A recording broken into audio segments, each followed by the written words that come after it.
The Iliad of Homer, translated by Samuel Butler, Book 20. Thus then did the Achaeans arm by their ships round you, O son of Peleus, who are hungering for battle, while the Trojans over against them armed upon the rise of the plain. Meanwhile, Jove from the top of many-delled Olympus bade Themis gather the gods in council, whereon she went about and called them to the house of Jove. There was not a river absent except Oceanus, nor a single one of the nymphs that haunt fair groves, or springs of rivers and meadows of green grass. When they reached the house of the cloud-compelling Jove, they took their seats in the arcades of polished marble, which Vulcan with his consummate skill had made for Father Jove. In such wise, therefore, did they gather in the house of Jove. Neptune also, lord of the earthquake, obeyed the call of the goddess, and came up out of the sea to join them. There, sitting in the midst of them, he asked what Jove's purpose might be. "Why," said he, wielder of the lightning, "have you called the gods in council? Are you considering some matter that concerns the Trojans and Achaeans? For the blaze of battle is on the point of being kindled between them." And Jove answered, "You know my purpose, shaker of earth, and wherefore I have called you hither. I take thought for them, even in their destruction. For my own part, I shall stay here, seated on Mount Olympus, and look on in peace. But do you others go about among Trojans and Achaeans, and help either side as you may be severally disposed. If Achilles fights the Trojans without hindrance, they will make no stand against him. They have ever trembled at the sight of him, and now that he is roused to such fury about his comrade, he will override fate itself and storm their city." Thus spoke Jove, and gave the word for war, whereon the gods took their several sides and went into battle. Juno, Pallas Minerva, Earth encircling Neptune, Mercury, bringer of good luck and excellent in all cunning, all these joined the host that came from the ships. With them also came Vulcan in all his glory, limping, but yet with his thin legs plying lustily under him. Mars of gleaming helmet joined the Trojans, and with him Apollo of locks unshorn, and the archer goddess Diana, Leto, Xanthus, and laughter-loving Venus. So long as the gods held themselves aloof from mortal warriors, the Achaeans were triumphant, for Achilles, who had long refused to fight, was now with them. There was not a Trojan but his limbs failed him for fear, as he beheld the fleet son of Peleus, all glorious in his armor, and looking like Mars himself. When, however, the Olympians came to take their part among men, forthwith uprose Strife, rouser of hosts, and Minerva raised her loud voice, now standing by the deep trench that ran outside the wall, and now shouting with all her might upon the shore of the sounding sea. Mars also bellowed out upon the other side, dark as some black thundercloud, and called on the Trojans at the top of his voice, now from the Acropolis, and now speeding up the side of the river Simois, till he came to the hill Calicolinae. Thus did the gods spur on both hosts to fight, and rouse fierce contention also among themselves. The sire of gods and men thundered from heaven above, while from beneath Neptune shook the vast earth, and bade the high hills tremble. The spurs and crests of many-fountained Ida quaked, as also the city of the Trojans and the ships of the Achaeans. Hades, king of the realms below, was struck with fear. He sprang panic-stricken from his throne and cried aloud in terror lest Neptune, lord of the earthquake, should crack the ground over his head and lay bare his moldy mansions to the sight of mortals and immortals, mansions so ghastly grim that even the gods shuddered to think of them. Such was the uproar as the gods came together in battle. Apollo, with his arrows, took his stand to face King Neptune, while Minerva took hers against the god of war. The archer goddess Diana, with her golden arrows, sister of far-darting Apollo, stood to face Juno. Mercury, the lusty bringer of good luck, faced Leto, while the mighty eddying river, whom men call Scamander, but god Xanthus, matched himself against Vulcan. The gods, then, were ranged thus against one another, but the heart of Achilles was set on meeting Hector, son of Priam, for it was with his blood that he longed above all things else to glut the stubborn lord of battle. Meanwhile, Apollo set Aeneas on to attack the son of Peleus, and put courage into his heart, speaking in the voice of Lycaon, son of Priam. In his likeness, therefore, he said to Aeneas, "Aeneas, counselor of the Trojans, where are now the brave words which you vaunted over your wine before the Trojan princes, saying that you would fight Achilles, son of Peleus, in single combat?" And Aeneas answered, "Why do you thus bid me fight the proud son of Peleus when I am in no mind to do so? Were I to face him now, it would not be for the first time. His spear has already put me to flight from Ida, when he attacked our cattle and sacked Lyrnessus and Pedasus. Jove indeed saved me, and that he vouchsafed me strength to fly, else had I fallen by the hands of Achilles and Minerva, who went before him to protect him and urged him to fall upon the Lelegaean Trojans. No man may fight Achilles, for one of the gods is always with him as his guardian angel, and even were it not so, his weapon flies ever straight and fails not to pierce the flesh of him who is against him. If heaven would let me fight him on even terms, he should not soon overcome me, though he boasts that he is made of bronze." Then said King Apollo, son of Jove, Nay, hero, pray to the ever-living gods, for men say that you were born of Jove's daughter Venus, whereas Achilles is son to a goddess of inferior rank. Venus is child to Jove, while Thetis is but daughter to the old man of the sea. Bring therefore your spear to bear upon him, and let him not scare you with his taunts and menaces." As he spoke, he put courage into the heart of the shepherd of his people, and he strode in full armor among the ranks of the foremost fighters. Nor did the son of Anchises escape the notice of white-armed Juno, as he went forth into the throng to meet Achilles. She called the gods about her and said, "Look to it, you two, Neptune and Minerva, and consider how this shall be. Phoebus Apollo has been sending Aeneas, clad in full armor, to fight Achilles. Shall we turn him back at once, or shall one of us stand by Achilles and endow him with strength, so that his heart fail not, and he may learn that the chiefs of the immortals are on his side, while the others, who have all along been defending the Trojans, are but vain helpers? Let us all come down from Olympus and join in the fight, that this day he may take no hurt at the hands of the Trojans. Hereafter, let him suffer whatever fate may have spun out for him when he was begotten and his mother bore him. If Achilles be not thus assured by the voice of a god, he may come to fear presently when one of us meets him in battle, for the gods are terrible if they are seen face to face." Neptune, lord of the earthquake, answered her, saying, "Juno, restrain your fury, it is not well. I am not in favor of forcing the other gods to fight us, for the advantage is too greatly on our own side. Let us take our place on some hill out of the beaten track, and let the mortals fight it out amongst themselves. If Mars or Phoebus Apollo begin fighting, or keep Achilles in check so that he cannot fight, we two will at once raise the cry of battle, and in that case they will soon leave the field and go back vanquished to Olympus among the other gods." With these words, the dark-haired god led the way to the high earth barrow of Hercules, built round solid masonry, and made by the Trojans and Pallas Minerva for him to fly to when the sea monster was chasing him from the shore onto the plain. Here, Neptune and those that were with him took their seats, wrapped in a thick cloud of darkness. But the other gods seated themselves on the brow of Calicolinae, round you, O Phoebus, and Mars, the waster of cities. Thus did the gods sit apart and form their plans, but neither side was willing to begin battle with the other, and Jove from his seat on high was in command over them all. Meanwhile, the whole plain was alive with men and horses, and blazing with the gleam of armor. The earth rang again under the tramp of their feet as they rushed towards each other, and two champions, by far the foremost of them all, met between the hosts to fight, to wit, Aeneas, son of Anchises, and noble Achilles. Aeneas was first to stride forward and attack, his doughty helmet tossing defiance as he came on. He held his strong shield before his breast and brandished his bronze spear. The son of Peleus from the other side sprang forth to meet him, like some fierce lion that the whole countryside has met to hunt and kill. At first he bodes no ill, but when some daring youth has struck him with a spear, he crouches open-mouthed. His jaws foam, he roars with fury, he lashes his tail from side to side about his ribs and loins, and glares as he springs straight before him, to find out whether he is to slay or to be slain among the foremost of his foes. Even with such fury did Achilles burn to spring upon Aeneas.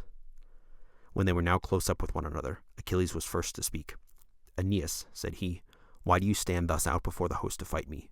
Is it that you hope to reign over the Trojans in the seat of Priam? Nay, though you kill me, Priam will not hand his kingdom over to you. He is a man of sound judgment, and he has sons of his own. Or have the Trojans been allotting you a demesne of passing richness, fair with orchard lawns and corn lands, if you should slay me? This you shall hardly do. I have discomfited you once already. Have you forgotten how when you were alone I chased you from your herds helter-skelter down the slopes of Ida? You did not turn round to look back behind you. You took refuge in Lyrnessus, but I attacked the city, and with help of Minerva and Father Jove I sacked it and carried its women into captivity, though Jove and the other gods rescued you. You think they will protect you now, but they will not do so. Therefore I say, go back into the host and do not face me, or you will rue it.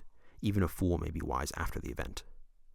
Then Aeneas answered, "Son of Peleus, think not that your words can scare me as though I were a child.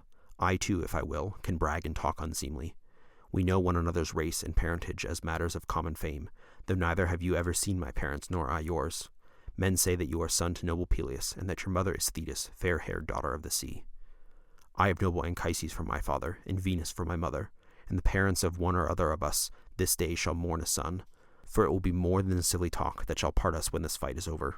Learn then my lineage if you will, and it is known to many. In the beginning, Dardanus was the son of Jove, and founded Dardania, for Iliad was not yet established on the plain for men to dwell in, and her people still abode on the spurs of many-fountained Ida. Dardanus had a king, son Erichthonius, who was wealthiest of all men living. He had 3,000 mares that fed by the water meadows, they and their foals with them. Boreas was enamored of them as they were feeding, and covered them in the semblance of a dark-maned stallion. 12 filly foals did they conceive and bear him, and these, as they sped over the rich plain, would go bounding on over the ripe ears of corn and not break them, or again, when they would disport themselves on the broad back of ocean, they could gallop on the crest of a breaker. Erichthonius begat Tros, king of the Trojans, and Tros had 3 noble sons, Ilus, Assaracus, and Ganymede, who was comeliest of mortal men. Wherefore the gods carried him off to be Jove's cupbearer, for his beauty's sake, that he might dwell among the immortals. Ilus begot Laomedon, and Laomedon begot Tithonus, Priam, Lampus, Clytius, and Hecaton of the stock of Mars. But Assaracus was father to Capys, and Capys to Anchises, who was my father, while Hector is son to Priam. Such do I declare my blood and lineage. But as for valor, Jove gives it or takes it as he will, for he is lord of all. And now, let there be no more of this prating in mid-battle, as though we were children. We could fling taunts without end at one another. 100-oared galley would not hold them. The tongue can run all withers and talk all the wise. It can go here and there, and as a man says, so shall he be gainsayed. What is the use of our bandying hard like women, who when they fall foul of one another go out and wrangle in the streets? One half true, the other lies, as rage inspires them. No words of yours shall turn me now that I am fain to fight.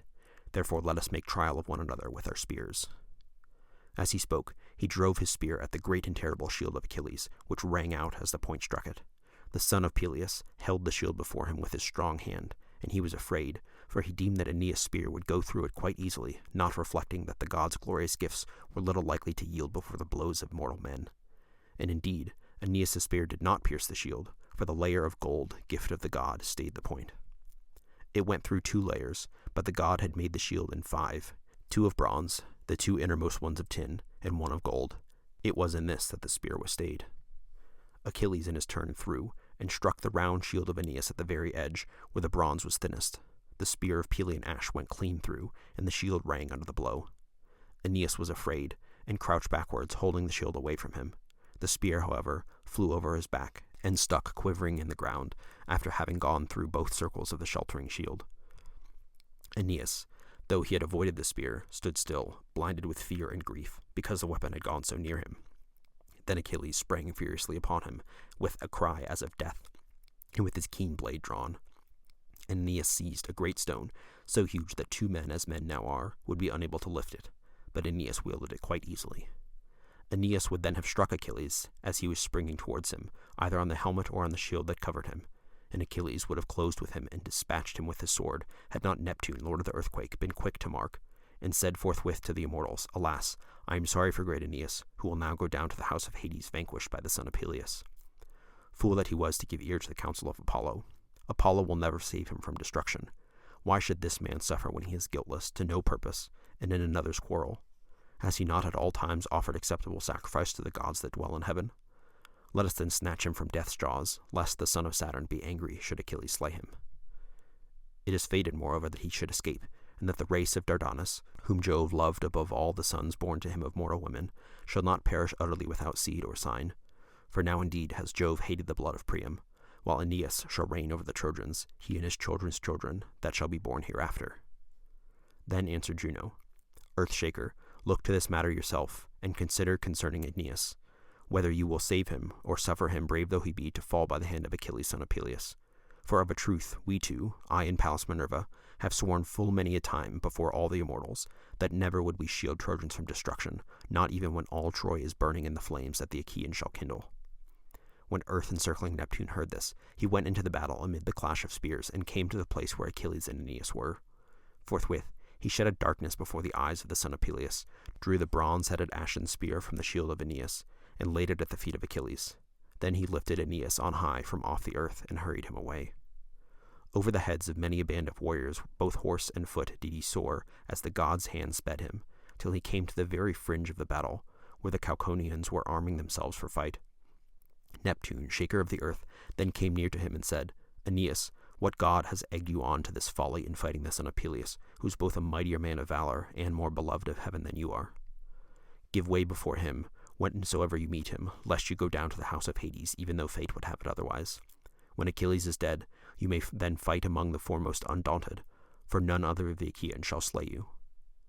The god left him when he had given these instructions, and at once removed the darkness from before the eyes of Achilles, who opened them wide indeed, and said in great anger, Alas, what marvel am I now beholding? Here is my spear upon the ground, but I see not him whom I meant to kill when I hurled it.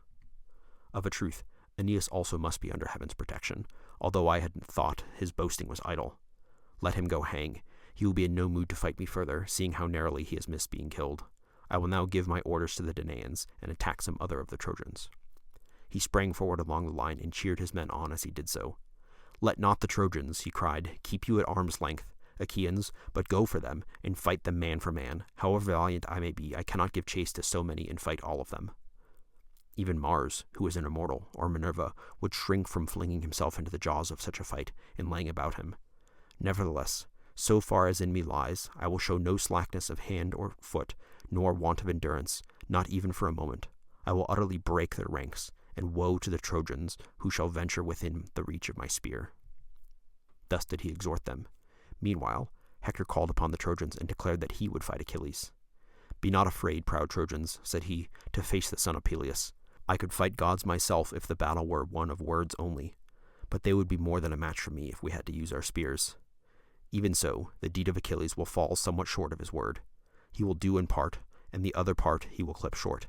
I will go up against him, though his hands be as of fire, though his hands be fire and his strength iron."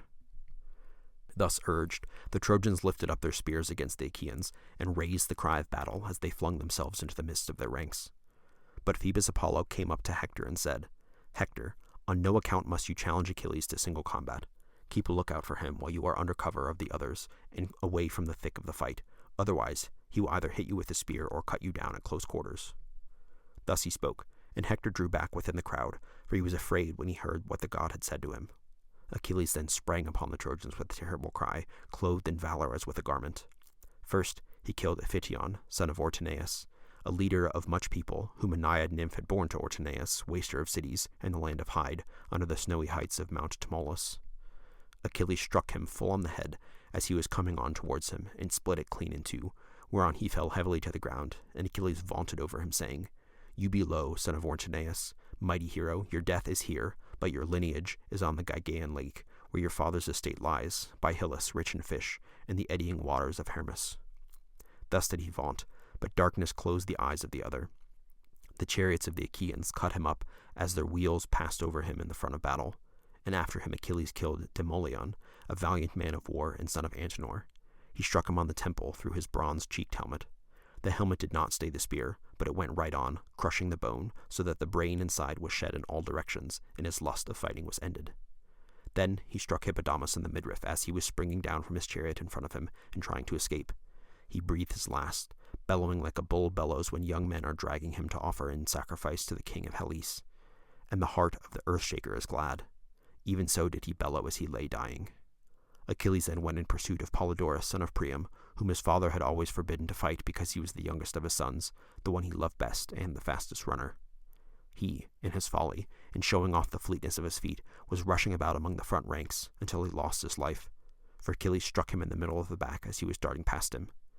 He struck him just at the golden fastenings of his belt, and where the two pieces of the double breastplate overlapped. The point of the spear pierced him through and came out by the navel, whereon he fell groaning onto his knees, and a cloud of darkness overshadowed him as he sank, holding his entrails in his hands. When Hector saw his brother Polydorus with his entrails in his hands and sinking down upon the ground, a mist came over his eyes, and he could not bear to keep longer at a distance.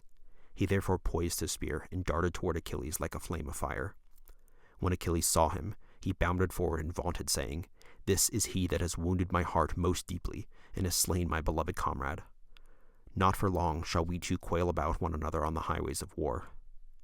He looked fiercely on Hector and said, "Draw near that you may meet your doom the sooner." Hector feared him not, and answered, "Son of Peleus, I think not that your words can scare me as though I were a child. I too, if I will, can brag and talk unseemly. I know that you are a mighty warrior, mightier by far than I. Nevertheless, the issue lies in the lap of heaven, whether I, worse man though I be, may not slay you with my spear, for this too has been found keen ere now." He hurled his spear as he spoke, but Minerva breathed upon it, as though she breathed but very lightly. She turned it back from going towards Achilles, so that it returned to Hector, and lay at his feet in front of him. Achilles then sprang furiously on him with a loud cry, bent on killing him, but Apollo caught him up as easily as a god can, and hid him in a thick darkness. Thrice did Achilles spring towards him, spear in hand, and thrice did he waste his blow upon the air. When he rushed forward for the fourth time, as though he were a god. He shouted aloud, saying, "Hound, this time you too have escaped death, but of a truth it came exceedingly near you. Phoebus Apollo, to whom it seems you pray before going into battle, has again saved you. But if I too have any friends among the gods, I will surely make an end of you when I come across you at some other time. Now, however, I will pursue and overtake other Trojans." On this, he struck Dryops with his spear about the middle of his neck, and he fell headlong at his feet. There he let him lie, and stayed Demouchus, son of Philetor, a man both brave and of great stature, by hitting him on the knee with the spear. Then he smote him with his sword and killed him. After this, he sprang on Laogonus and Dardanus, son of Bias, and threw them from the chariot, the one with a blow from a thrown spear, while the other he cut down in hand-to-hand fight. There was also Tros, the son of Alastor.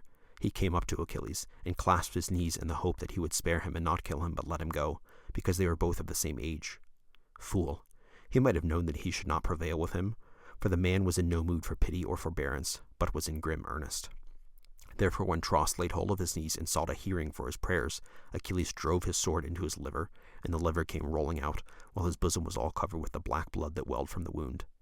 Thus did death close his eyes as he lay lifeless. Achilles then went up to Mulius, and struck him on the ear with a spear, and the bronze spearhead came right out at the other ear. He also struck Echeclus, son of Agenor, on the head with his sword, which became warm with blood, while death and stern fate closed the eyes of Echeclus. Next in order, the bronze point of his spear wounded Deucalion in the forearm, where the sinews of the elbow are united, whereon he waited Achilles' onset with his arm hanging down, and death staring him in the face.